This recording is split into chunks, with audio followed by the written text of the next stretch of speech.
මල්ලේ ග්‍රැජුවේෂන් එකද? ඔයාලා මට කිව්වන්නේ නැහැ නේ. ඉන්න මට අග්ගා ලෑස්තිලා එන්න. නෑ. උඹ එක්කන් යන්නේ නැහැ. උඹ හිටපන් ගෙදර. යකෝ. ඒ ලෙවල් එකත් පාස් වෙලා නැති උඹ. මගේ පොඩි එකාගේ ග්‍රැජුවේෂන් එකට එකන් ගිහලා. ඒගොල්ලන්ට ලැජ්ජ කරන්නද? අනිත් කාරණේ. හෙට ඉඳලා උඹට මේ ගෙදර ඉන්න ඕන නම් උඹ ෆෝන් එක ඔබන එක පැත්තකින් තියලා හෙට ඉඳලා රස්සාව කරපන්. නැත්තම් උඹට හෙට ඉඳලා මේ ගෙදර ඉන්න වෙන්නේ නැහැ පුතෝ. මම පුතා පරිස්සමෙන් ඉන්න. අපි ගිහින් එන්නම් ඔය තාත්තා කීරියා වැඩි ගණන් ගන්න එපා.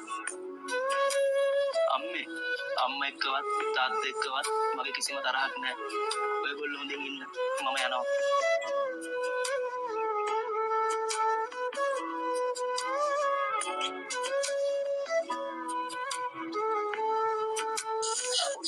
කොළඹ දාලා අපු එක්ක යන මට නම් බයයි. නෑ. කොල්ල ග්‍රැජුවේෂන් එකේ ෆොටෝ එහෙම ගහලා පරිස්සමින් ගියේ. කොල්ලට හොතන මොලේ තියෙනවා.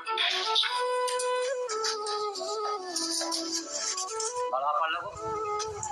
මේක ගෙදර දොරවලුත් ඇරලා දාලා ලයිටුත් දාලා කොහේ ගිහිල්ලාද වත්තා.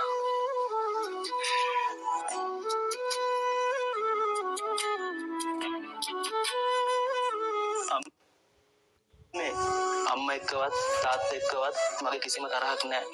ඔයගොල්ලෝ හොඳින් ඉන්න. මම යනවා. ඒ තාත්තගේ රෙඩේ එන්නම වැඩි වෙනවා. ඔපරේෂන් එක කරන්න ලක්ෂ 40ක් යනවා කියලා ડોක්ටර්ස්ලා කිව්වා. මගේ අතේ නම් ලක්ෂ 2-3ක් ඇති අම්මේ. මං ගාවත් ඇති අම්මේ එකතු කරපු සල්ලි වගේ ලක්ෂයක් විතර ඇති මාත් දෙන්න. ඒ ඉතින් ලොකු අයියාත් ඉන්නේ. එයාගේ තාත්තානේ. එයාගෙන තිල්ලන්න සල්ලි. හරි. අයියට මං එන්න කිව්වා. දැන් අයියා එනවා ඇති. හැබැයි ඉතින් එයා ගාව නම් එහෙට සල්ලියක් නැතුව ඇති.